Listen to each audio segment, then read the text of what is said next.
apa kabar? Kembali lagi bersama saya, yang saat ini saya bersama dengan ibu yang cantik dan tidak luntur ya kata Bang Acil, itu Ibu Amriati Amin, untuk berbicara dan ngobrol mengenai seputaran notaris. Kita semua tahu apa yang terjadi dengan organisasi yang sangat kita cintai ini ya sampai sekarang, tapi tidak afdol kalau seandainya kita tidak mendengar pendapat dari ibu yang cantik ini. Apa kabar, Bu?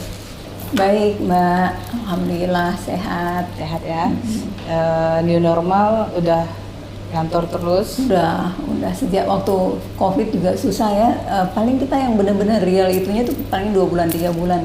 Lainnya sih udah masuk, susah soalnya klien juga nanya, kita juga perlu survive gitu Mbak ya. Alhamdulillah saya pada saat COVID itu tidak sama sekali tidak melay-off karyawan, gaji karyawan utuh, tunjangan tetap. Jadi ya itu alhamdulillah banget. Kalau menurut bapak kami, Pak Mumu itu katanya ban serepnya banyak katanya. Pak Mumu tuh bisa aja nih. Ya, Bu, tanpa membuang waktu banyak. Tadi kita udah sempat singgung, Ibu bilang harus sekarang kan setelah masa pandemi itu kan kita dikenalkan dengan fenomena baru yaitu digital. Semuanya serba digital, Zoom atau apa. Nah itu kalau menurut Ibu, apakah notaris di Indonesia sudah siap dengan menyambut era digital ini? Kita tidak suka siap atau tidak siap, harus, itu udah tuntutan zaman. Kalau kita tidak ikut itu, kita akan tergilas. Ini suatu hal kita nggak pernah imagine ya. 5 tahun lalu lah kita nggak kenal itu ada Zoom ya, nggak kenal WFH, tapi ternyata itu udah umum. Istilahnya sekarang udah kalau susah ketemu yang di Papua, yang di mana-mana, Zoom aja deh, praktis. Ya mungkin awalnya orang bilang nggak bisa fokus atau apa, tapi at the end kita harus memaksa diri kita mengikuti harus fokus, harus memang ini akhirnya ya zaman itu kan udah berubah, jadi kita yang harus adaptasi, bukan zaman yang mengikuti ini, kita yang berlari mengikuti zaman. Kalau kita mau survive, kalau kita mau tetap berdiri, kalau kita mau tetap eksis. Jadi menjawab pertanyaan Mbak ya wajib, it's a must gitu ya, wajib kita ikuti perkembangan zaman, wajib kita pikirkan bagaimana nextnya nih nanti akte-akte dengan perkembangan teknologi yang segini masifnya dan canggihnya gitu loh Mbak. Nah, jadi harus. Ibu nyinggung akta tadi, tapi kan kalau sekarang kalau buat akta digital itu kan agak susah Bu ya, karena belum ada regulasi yang mengatur ke sana ya. Iya betul, itu maksudnya ya sekarang belum, tapi kita sudah harus siapapun nanti yang terpilih, misalnya nanti saya malah mau bilang gini, salah satu programnya adalah udah membuat kajian pemikiran bagaimana kalau akta digital seperti gini deh, contohnya lah. Kita juga nggak di notaris sendiri kita belum mau nih sebenarnya tanda tangan elektronik ya, tapi ternyata OJK sudah mengabsorb itu, terus RUPS yang elektronik juga sudah diabsorb. Jadi tinggal sekarang pembuatan akte memang belum ada, tapi kita harus melangkah ke sana. Memang undang-undangnya pasti akan dirubah melihat perkembangan zaman sekarang, yang sangat sudah era digital lah ya. Kita malah terbelakang, harusnya udah ada kajian-kajian untuk melangkah ke arah sana Mbak. Tapi terkait dengan kerahasiaan gimana Bu? Kan notaris pemegang amanah, jadi bahkan sampai arsip itu kalau bisa pakai lemari besi atau bagaimana biar. Nah itu kalau seandainya kita mengajukan melalui online atau apapun itu di era digital ini itu kan bisa dihack atau orang publik bisa lihat, atau menurut Ibu gimana? Jadi kalau saya udah berpikir konsepnya bukan begitu Mbak, bukan maksudnya akte kita bisa orang semua bisa lihat di di publik atau di dunia maya, enggak begitu. Konsepnya adalah yang kita permudah adalah bisa sekarang nggak usah kita harus berhadapan segini, sekarang kan selalu berhadapan. Sekarang kita akan memperkenalkan misalnya dengan teknologi, dia Zoom di sana, kita di sini, kita bisa tanda tangan elektronik itunya, tapi aktenya tetap confidential, dipegang oleh notaris di mana yang membuatnya. Harus diserahkan secara langsung. Iya, enggak misalnya kita akan bikin skemanya, kepikiran sih, tapi itu masih nanti ya, istilahnya ada nanti SOP-nya atau ada nanti SOP, misalnya kalau kita mau tanda tangan nggak bersamaan, dia di sana, satu di Belanda, satu di Surabaya, satu di apa, harus ada. Nah sebenarnya itu digital kan harusnya, jadi mereka lihat, kita melihat sama-sama, terus kita membacakan, saya bacakan aktenya di sana, mengerti, bacakan para pihaknya di negara-negara semua. Iya, online, terus nanti tanda tangan elektronik, kita ada ada caranya. Nah setelah itu yang kita sudah selesai, kita bacakan, udah selesai. Cuman berbeda aja, biasanya kita berhadapan, ini berpisah-pisah. Nah itu artinya terobosan itu, langkah ke situnya yang kita buat. Tapi bukan artinya akte kita tetap confidential, Mbak. Yang hanya para pihak aja yang boleh. Yang kita bicarakan di ini kan hanya data-data, dan itu kan kita bisa bikin sistem yang hanya kita yang bisa lihat gitu ya, yang berempat. Jadi kayak Zoom kan ada kodenya, hanya misalnya 4 orang apa berapa, itu aja, nggak bisa siapapun. Berarti bisa. Menurut Ibu lebih efisien ya Lebih sebenarnya? efisien, Daripada kalau dari Belanda harus ke Indonesia. Iya nantinya kan harus. Saya berharap siapapun nanti yang terpilih jadi ketua umum Ikatan Notaris, nantinya itu udah kajian dulu ya. Kajian itu kan nggak langsung, Mbak, kita panggil, kita misalnya setiap ada seminar kita masukkan itu, kita panggil ahli teknologi, ahli IT maksudnya, terus kita ahli perdata, ahli pidana, kita bicarain itu, terus Kemeninfo, apa-apa bisa lah ke arah sana nanti. Sistem digital ini kalau menurut Ibu kan pasti ada kekurangan, di samping efisien, kelebihannya efisien, terus mempermudah pekerjaan Ibu sebagai notaris, pasti ada kelemahan. Kalau menurut Ibu kelemahannya apa? Pasti sistem yang diterapkan banyak sekali, kita lihat peralihan dari elektronik, dari manual ke elektronik, selalu ada masalah. Seperti dulu pengecekan elektronik, terus yang OSS itu salah melulu, biasa kan beradaptasi ya, tapi setelah masa itu udah pastinya nanti akan berjalan normal.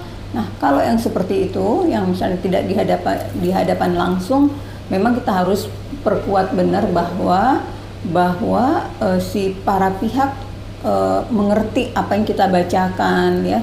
Dia juga punya yang nggak boleh, yang harus make sure adalah nggak bisa up and down ininya signalnya atau apa. Nanti kita udah ini terus dia bilang, oh tadi saya nggak dengar atau saya nggak tanda tangan. Nah itu yang kita cari, bagaimana ya, misalnya itu terjadi, mungkin ada klausul satu lagi, jika misalnya ekstrimnya ya, jika lampunya mati atau drop wifi-nya, kita anggap belum ada pembahasan itu, atau kita anggap belum pernah terjadi kesepakatan apapun atau keterangan apapun, tapi kita harus nunggu sampai stabil lagi. Jadi gitulah kita bisa cover dengan kondisi-kondisi untuk mengamankan gitu sih, Mbak. Saya mikirnya malah itu, ntar nggak stabil di sananya, berarti mungkin ada ini seperti sekarang lah, Zoom kan kadang-kadang ada teman yang kurang apa gitu, paling gitu sih, Kak. Suara putus-putus gitu. Yes.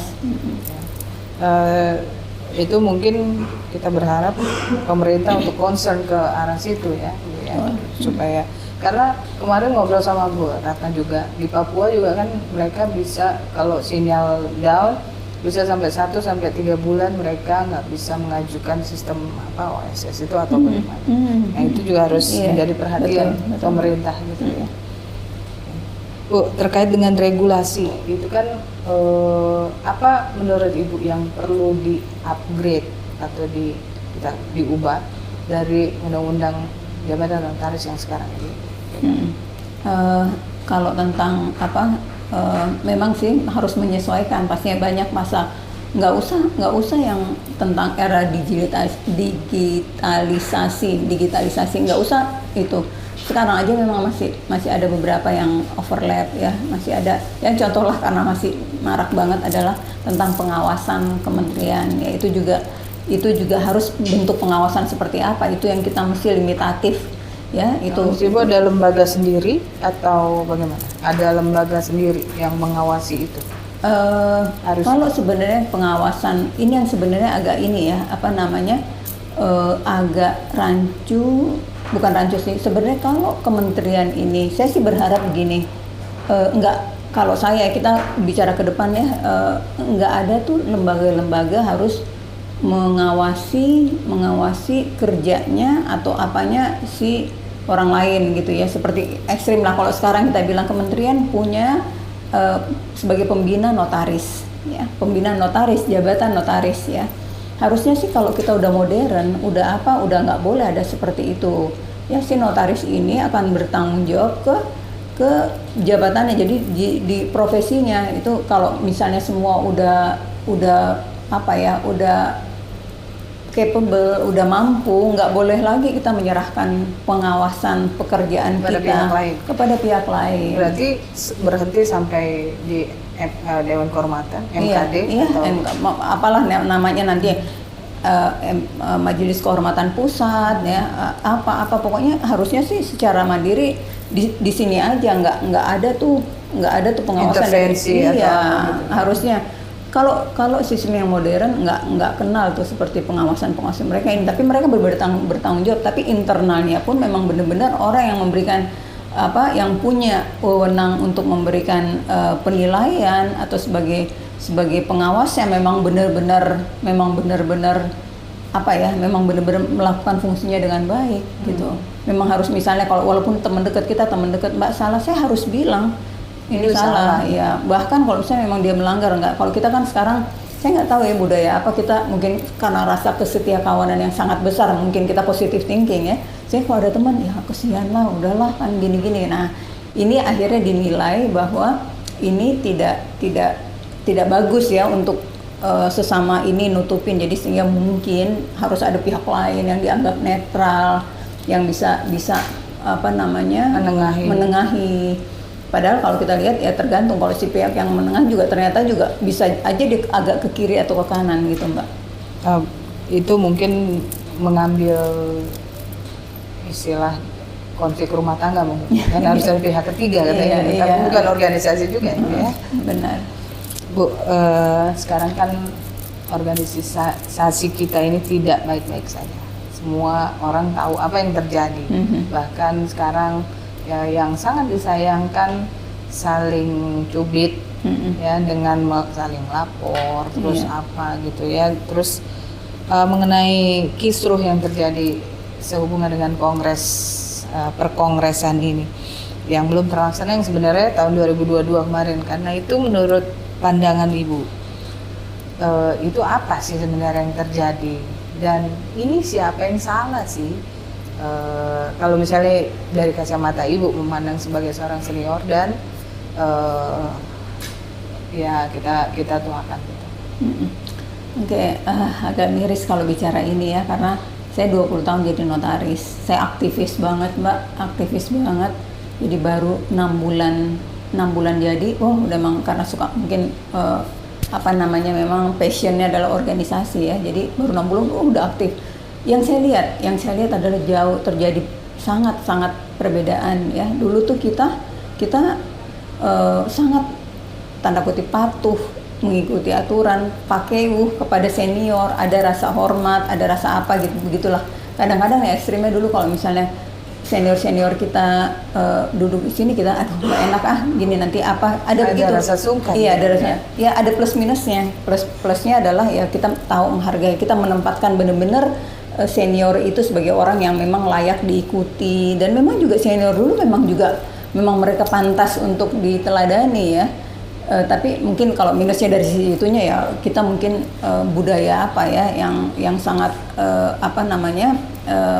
sangat ada batas antara yang senior yang junior. Itu mungkin sisi negatifnya kan, semua ada dua sisi. Tapi saya ngelihatnya begini, begitu dulu kita baik-baik aja, semua berjalan, nggak pernah ada apa-apa. Nah mulai kesini tuh, mulai 10 tahun lah, mulai titik-titiknya tuh ya, saya juga nggak bisa bilang karena temen yang dulu di sana sekarang juga ada yang di sini begitu ya. Tapi saya lihatlah konflik.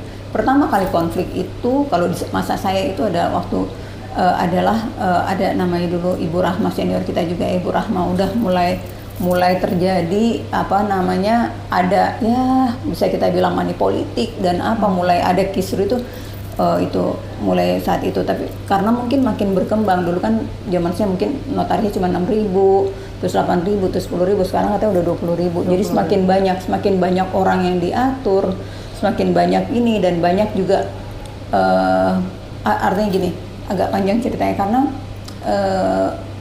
pendidikan notaris itu tidak dia hanya sisi akademisinya aja. Sisi akademisnya oke, bisa bikin akte begini, tapi sisi profesionalitasnya itu kurang terasa, ya. Sisi hal-hal yang etika itu kurang. Mungkin itu memang fungsinya organisasi yang menjalankan, ya. Sehingga sekarang orang hanya formalitas aja ikut UKN, tapi tidak mengerti gitu. Karena saking banyaknya, ya, bias dan beberapa model. Kalau dulu kan zaman saya notaris itu pendidikan notaris hanya dilaksanakan oleh 6 perguruan tinggi negeri, ya, 6 banyak juga yang nggak, misalnya di Bali nggak ada, di Makassar nggak ada, hanya 6 perguruan tinggi, dan itu mostly di Jawa semua. Sekarang kan semua punya, ya, bahkan swasta pun seperti Jayabaya, UPH punya, Pancasila punya. Artinya setiap tahun tuh makin ada lulusannya, sehingga dengan banyaknya seperti itu, apa iya pendidikan pembinaan itu sudah pada porsinya sesuai dengan apa yang sebenarnya. Karena saking orang kan kayak kita Mbak bikin ini kalau kita bikin baju di butik, ya, sama yang mass product kan beda, ya. Memang ini harga apa, memang ini satu kita perhatiin bener desain kita masih ini. Kalau yang udah karena tuntutan harus banyak, udah dicetak aja sak gitu. Nah itu seperti itulah saya lihatnya, sudah jadi kayak tanda kutip industri, ya, industri notaris. Jadi pokoknya ini harus lulus. Nah kalau nggak dilulusin katanya ditegur ini. Jadi sehingga bukan lagi orientasinya ke profesionalitasnya, ini kan hanya industri aja, cetak notaris gitu. Jadi kayak lingkaran setan, ya, kalau kita mau benahi. Jadi panjang nih Mbak ngomong begitu, padahal tadi pertanyaannya apa ya, udah jauh melangkah. Jadi ya seperti saya ngeliatnya beda, sehingga terjadilah kisru-kisru itu. Bukan juga karena makin banyak orang aja, makin susah diatur. Semua juga punya kepentingan, betul. Yang mau ini cepat diangkat, gimana? Pokoknya gue udah capek-capek sekolah, gue mau diangkat, gitu kan? Udah diangkat, mau cepat-cepat pindah ke ini, kan? Semua seperti itu. Alasannya, misalnya kita bilang ini nggak bisa, itu hak asasi. Nah, dia juga udah pantas, sehingga ya akhirnya kisru di situ. Saya pikir ini bukan notaris aja. Kementerian Pendidikan juga punya andil, Dikti juga punya, Prodi juga punya. Ini istilahnya masalah banyak pihak gitu Mbak. Dan ini dari seperti bola salju, ya, yang tadinya kecil jadi semakin besar dan semakin menggerus kita semua. Jadi saya kebayang nih, saya duduk, masih 20 tahun saya bisa terlihat sekali perkembangannya, perbedaannya nih Mbak. Saya memotret, ternyata gini. Nah saya nggak ngebayangin, untung saya nggak lama-lama lagi, paling 10 tahun lagi mungkin, ya, 10 tahun lagi saya juga udah pensiun. Saya nggak tahu by 10 tahun tuh udah berapa puluh ribu dan seperti apa. Nah tapi itu akan terjadi. Itu akan terjadi kalau kita nih tidak segera membuat sistem yang ya udah nanti seperti profesi-profesi lain, udah pasar bebas gitu, udah nggak ada aturan-aturan ini. Itu mungkin one day akan seperti itu sih Mbak, ya. Gitu. Tapi kalau seandainya organisasinya yang mengatur kuat, ya mungkin nggak ada masalah dengan produk yang dihasilkan. Iya. Nah, seberapa kuatnya organisasi untuk tetap tetap memberikan pengamanan atau pembekalan, ya, ke anggotanya. Taruhlah ini dua sisi sih Mbak. Kalau kita berpikir prodi mencetak, notaris ini udah industri, siap ini setahun 1000. Saya pernah dengar berapa gitu, setahun bayar 1000 notaris. Itu kan semua butuh kerja, butuh apa. Nah, siap nggak nih organisasi memoles, mempersiapkan anggotanya untuk bisa bersaing dengan dunia luar, dan persaingannya tetap sehat. Itu kan makin banyak orang makin susah. Nggak bisa juga kita serahkan ini ke pasar gitu Bu? Nggak bisa. Kalau pasar udah pasar bebas, ya, nanti ya pokoknya ada nanti yang rame, ada benar-benar nggak bisa jadi apa. Itu nanti akan banting harga atau yang tadinya semua di hadapan notaris, nanti demi dapat order udah pelanggaran. Nah, akan seperti itu kalau organisasi nggak menghandle dengan baik, gitu Mbak. Jadi kembali ke kisru tadi, ini menurut Ibu benang merahnya itu kan tadi dari konflik kecil terkait dengan itu, terus makin kesana. Jadi siapa yang salah? Siapa yang salah banyak sih ini. Kalau sampai ini ini banyak banget yang salah ya, karena organisasi juga tidak kuat lagi ya, tidak kuat lagi untuk membuat standarnya. Organisasi tidak bisa memberikan contoh yang baik kepada anggota-anggotanya. Prodi juga, kementerian ini juga, semua yang terlibat stakeholdernya notaris ini semua punya andil, semua punya salah menyumbangkan. Kalau prodi dia keluarin, tapi dia nggak bertanggung jawab, terserah pasar. Dia ini kan itu juga. Saya nggak ngerti apa itu tupoksinya, harusnya sih enggak. Kalau mereka juga ini harusnya mereka juga ikut karena ini kan dia setiap dilempar udah terserah ikatan notaris mau bikin apa kan gitu. Seperti itu mereka yang ini, kitanya yang gitu. Terserahnya udah bukan ranahnya lagi. Nah, dengan kayak begini pernah sih zaman dulu kita moratorium tapi ternyata ditolak karena itu hak mendapat pendidikan itu adalah hak asasi manusia, yes gitu. Tadi kan kenapa banyak, karena katanya nggak semua mau jadi notaris, hanya mau ilmunya aja, tapi which is nggak benar, karena akhirnya lebih banyak yang mau. Padahal pertimbangannya dulu kenapa Majelis MKN kalau nggak salah ya, karena zaman saya tuh dibuka seluas-luasnya, orang butuh ilmu kenotariatan, tapi akhirnya ternyata nggak dilempar ke sini semua gitu Mbak. Jadi kalau Mbak menjawab siapa yang salah sampai gini, kita semua salah. Kita terutama organisasi juga tidak bisa membuat standar yang baik untuk anggota-anggotanya gitu. Nah,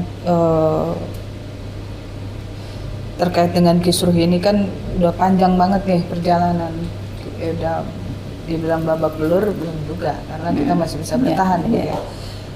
Tapi kalau menurut Ibu, sepenglihatan Ibu, pemerintah kan terlalu ikut campur nih melalui CQ, Dirjen AHU kemarin. Nah, menurut Ibu ini apa sih, fenomena apa sih? Memang susah ya, karena saya mencoba netral dalam arti mau lihat dari sisi sana, sisi sini, tapi memang akhirnya harus diakui bahwa keberpihakan suatu instansi, apalagi dalam hal ini Kumham yang punya powerful ya, itu sebenarnya harusnya dihindari. Ya, artinya kalau netralitas harusnya ya, kalau dia netral, dia lepaskan, selesaikan, paksa.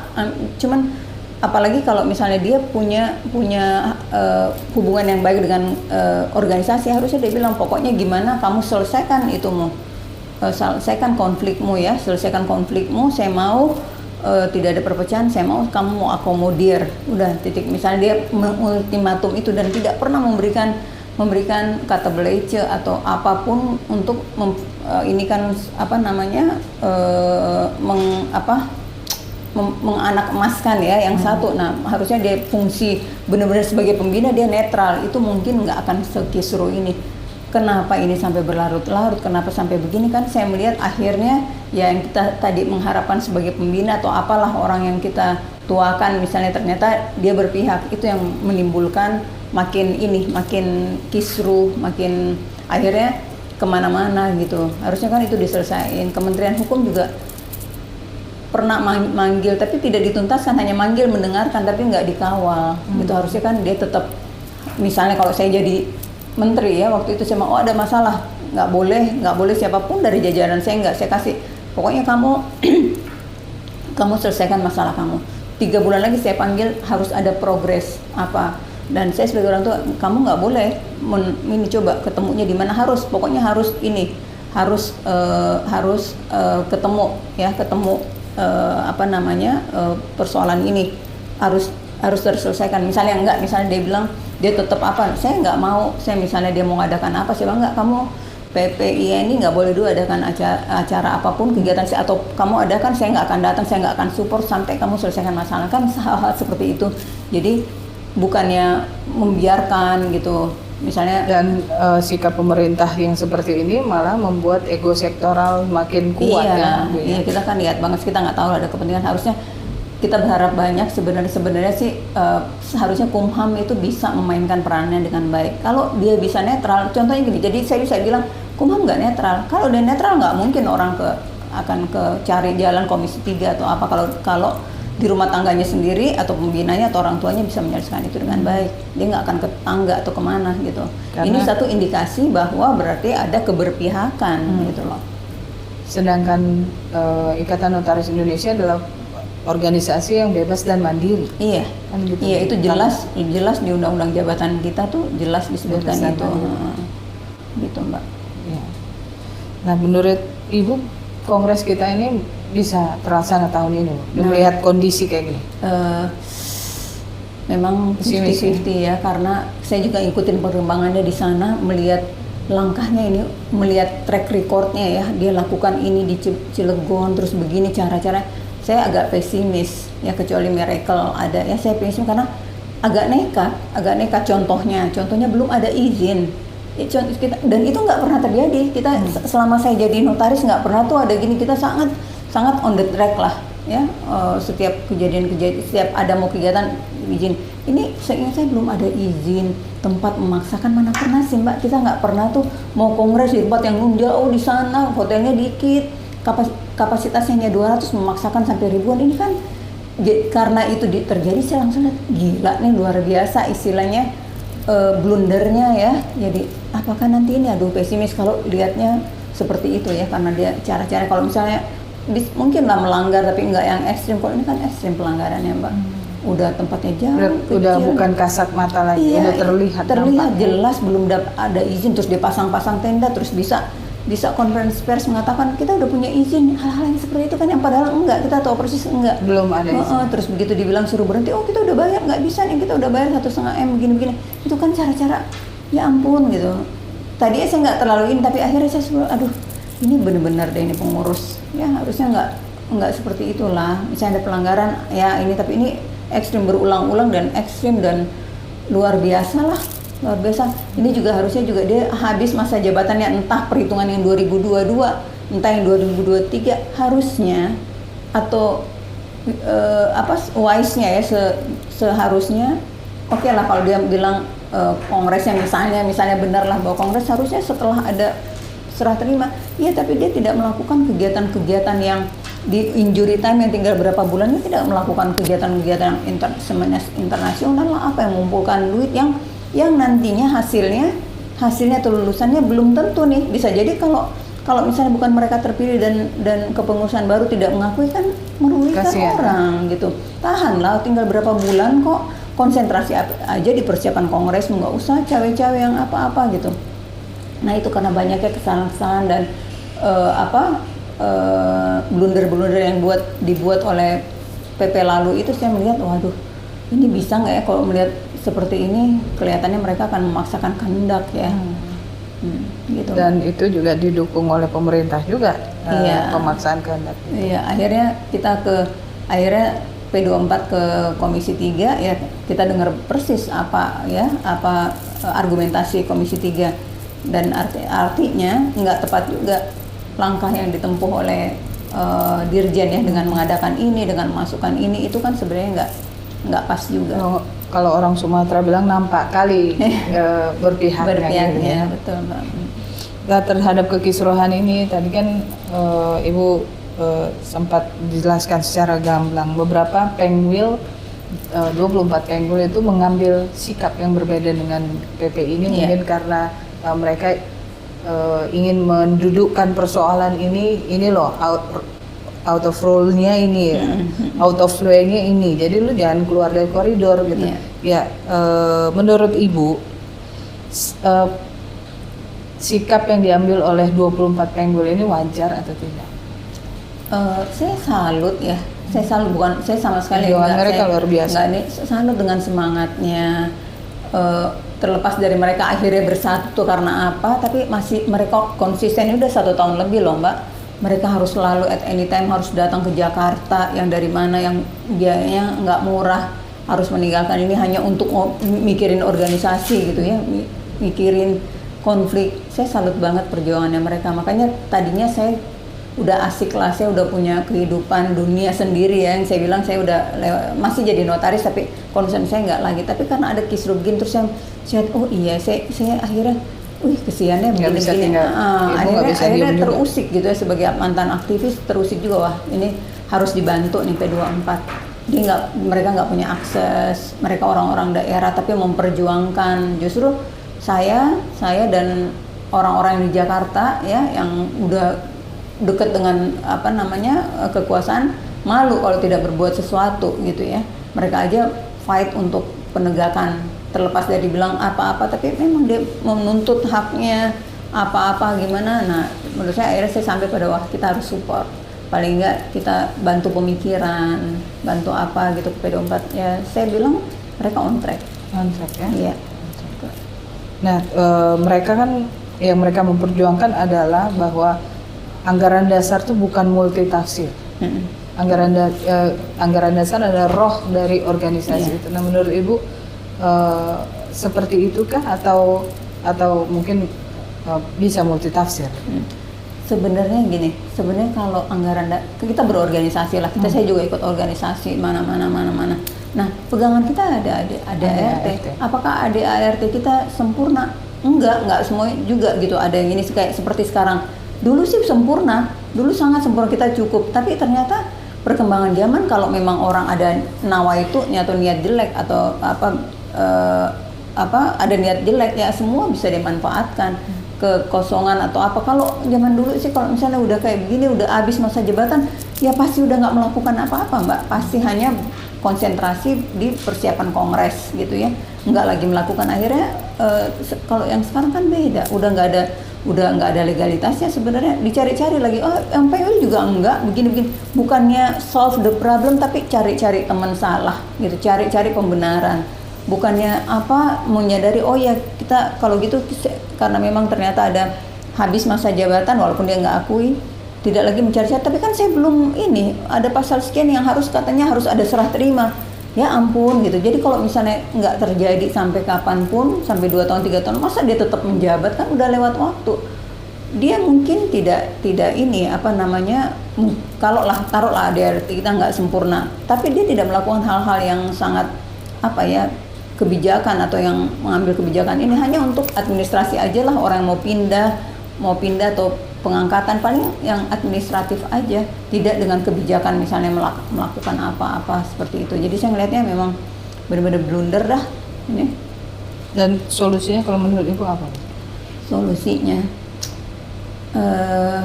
ini kan lagi dicoba nih sama Komisi 3 untuk duduk bersama. Nah, menurut Ibu pesimis atau optimis bisa mendapatkan satu pemahaman ya, atau masih tarik-menarik kepentingan? Sebenarnya harusnya saya juga kenal si Komisi 3 harusnya bisa menghandle sepanjang si PP yang periode 2022 ini mau juga mendengarkan pihak lain ya. Kalau misalnya dia tetap kekeh, ini ya agak susah Mbak, akhirnya nanti berujungnya di pengadilan gitu ya, yang dia pikir udah tunggu aja hasil pengadilan nanti seperti apa, itu kan nggak bagus. Harusnya sih bisa kita selesai di sini.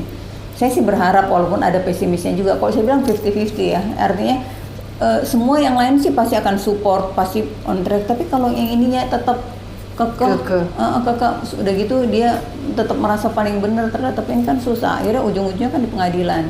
Jadi masih 50-50, tapi effortnya Komisi 3 sangat bagus ya. Mau ini ngapain padahal dia cawe-cawe ngurusin orang organisasi yang nggak langsung sebenarnya, nggak langsung, tapi akhirnya mau ikut memikirkan. Saya salut banget. Mudah-mudahan nanti mediasi yang dilakukan itu bisa berhasil. Mudah-mudahan apa yang saya takuti tidak terjadi gitu. Apa yang Ibu takuti? Saya takuti adalah pihak sana tetap kekeh, tetap bertahan sehingga nanti dia adakan kongres, P24 akan KLB. Nanti ujung-ujungnya di pengadilan. Gitu. Kalau menempuh jalur pengadilan kita tahu, kita semua tahu belum sampai inkrah itu berapa lama kan? Iya. Jadi apakah mau seperti ini? Iya, betul. Nah ini kita lihat nanti, harusnya semua bisa menurunkan egonya ya, duduk bersama. Bu, untuk kepengurusan sekarang tadi Ibu udah sempat bahas bahwa ini kan seharusnya sudah dimisioner. Tapi bagaimana dengan produk yang dihasilkan? Apakah itu menurut Ibu itu masih sah dan legitimate atau bagaimana? Kita kan orang hukum, nggak bisa ini, kita yang standarnya kalau memang ternyata bisa dibuktikan bahwa ternyata pengadilan juga berpendapat bahwa memang sudah habis masa jabatannya ya ya kita nggak akui, nggak harus tidak diakui, kita harus tega nggak tega. Misalnya harus kita akui bahwa itu siapapun yang dikeluarkan produk oleh orang yang nggak legitimate lagi, ya produknya pun jadi cacat atau nggak legitimate. Nah gimana dong kerugiannya karena sudah keluar apa-apa? Nah tanggung jawabnya si ini yang mengeluarkan itu untuk mengembalikan dana atau apa gitu. Saya kan strict begitu bahwa kita nggak bisa abu-abu, nggak bisa karena apa? Tapi kan kasihan. Jadi ya udahlah dianggap nggak bisa kan.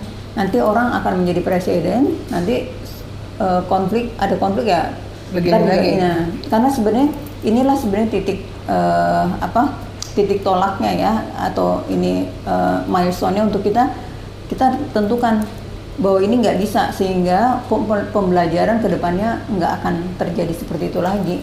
Ini penting banget, makanya konflik ini kita akan lihat kalau misalnya ternyata kita nggak bisa manage atau nggak berjalan, ya orang akan lihat aja nanti akan pecah 2, pecah 4, pecah berapa, semua tiap nggak suka ya udah misalnya, atau tiap apa lawan aja ADAR, ternyata juga bisa gimana kan, seperti itu akhirnya menjadi presiden untuk bisa melakukan itu lagi, Mbak. Gitu. Menurut Ibu di 115 tahun Ikatan Notaris Indonesia ini itu nantinya akan semakin solid atau terbelah menjadi 2, 3, 4 gitu. Pesimisnya saya ini miris banget setelah padahal udah sangat udah harusnya itu ya 115 itu harusnya kalau memang benar ini udah matang, udahlah konflik-konflik ini udah nggak ada seperti itu, karena semua memang mau membesarkan organisasi atau mempertahankan organisasi. Kan nggak banyak organisasi yang setua itu gitu ya. Paling saya kalau nggak salah IMI itu Ikatan Motor Indonesia ya, karena memang ternyata dari zaman Belanda juga, ini kan juga dari zaman Belanda ya, nggak banyak. Sebenarnya itu harusnya itu bisa jadi penyemangat untuk kita mempertahankan, tapi saya pesimis juga nih Mbak, di ulang tahunnya nanti yang ke 115 ini malah kitanya berkonflik, dapat kado yang buruk ya, iya. Yaitu perpecahan. Iya. Ya. Apa pesan Ibu untuk teman-teman Ibu, saudara-saudara Ibu yang berjuang menegakkan aturan itu ya, untuk PENWIL 24? P24. Kalau buat P24, saya tetap bilang saya salut, saya support. Memang nggak sempurna, memang mungkin langkah mereka juga tidak sempurna 100%, tapi itu masih lebih baik daripada tidak melakukan apa-apa sama sekali gitu ya. Tidak bisa juga karena tidak ada aturan atau apa sehingga dia tidak bergerak dan membiarkan ini terjadi. Dengan ada perlawanan mereka, saya salut. Walaupun memang perjuangan berat ya. Perjuangan berat, dan hasilnya juga kita nggak ada jaminan bahwa ini dia di pengadilan nanti akan menang, kan enggak. Tapi paling enggak dia harus bangga bahwa saya memperjuangkan dengan segala resiko gitu ya. Ini kan kita menegakkan kebenaran. Kalau untuk mengurus pusat Ikatan Notaris Indonesia, iya, kalau saya bilang yuk, kita kan pasti punya hati nurani ya, pasti punya hati nurani. Saya juga udah baca statement-statementnya mereka bahwa mereka masih merasa ini itu ya, tapi kan coba tanya ke hati nuraninya ya, hati nuraninya bahwa bener nggak sih yang dilakukan ya, bener nggak ya langkah-langkah yang dia ini, coba. Karena kalau kita sampaikan ini, dia ini, coba tanyakan hati nurani benar nggak, itu aja sih. Jadi permintaan saya coba dia duduk, dia merenung, dan khususnya kalau ya inilah mantan ketua umum atau ketua umum periode yang sampai 2022 Bu Lita, pesan saya adalah coba merenungi banget bahwa mau nggak dia mau bikin akhir masa jabatannya tuh seperti ini nggak? Tragic landing gitu. Iya betul. Harusnya kan dia ukir dengan udah bagus tuh di tahun pertama, harusnya dia tutup juga dengan lembaran yang sangat bagus. Coba Bu Litanya berpikir untuk merenungi lagi, bener nggak sih langkahnya dia udah ambil seperti ini? Kenapa dia nggak? Udahlah kita sama-sama sehingga bisa bergandengan tangan lagi gitu ya, menurunkan ego masing-masing. Saya rasa P24 juga begitu. PP menurunkan egonya, mereka juga akan ketemu di tengah gitu. Itu sih harapan saya. Ya. Untuk Ikatan Notaris Indonesia Bu yang sudah kita bilang sangat matang, 115 tahun, harapan Ibu apa? Saya berharap sih sebagai salah satu anggotanya bahwa pengen tetap nggak pecah. Kita nggak ingin pecah, Mbak. Sangat tidak ingin pecah. Bahkan justru saking tidak ingin pecahnya, kita akhirnya agak belok-belok sedikit dengan mengakui Remnas. Sebenarnya kan itu nggak ada, hanya soalnya kita keinginannya nggak mau pecah. Remnas rembuk nasional. Iya, rembuk nasional, karena itu ya. Padahal kan kita nggak ada dalam ADART, tapi demi untuk bersatu. Tapi ternyata itu juga jadi remuk nasional. Jadi remuk nasional. Mendingan kita kembali lagi menegakkan ADART, dan saya berharap banget mudah-mudahan ini nggak pecah. Dan Ikatan Notaris Indonesia umurnya panjang dan iya panjang, terus bisa menyatukan, mengayomi, menyatukan anggotanya ya, dan semuanya juga bisa mensejahterakan anggotanya. Oke, terima kasih Bu, banyak yang kami dapat. Jadi teman-teman, dari Bu Ati pesannya itu turunkan ego supaya kita bisa duduk sama-sama, gitu ya Bu ya? Iya, betul. Terima kasih.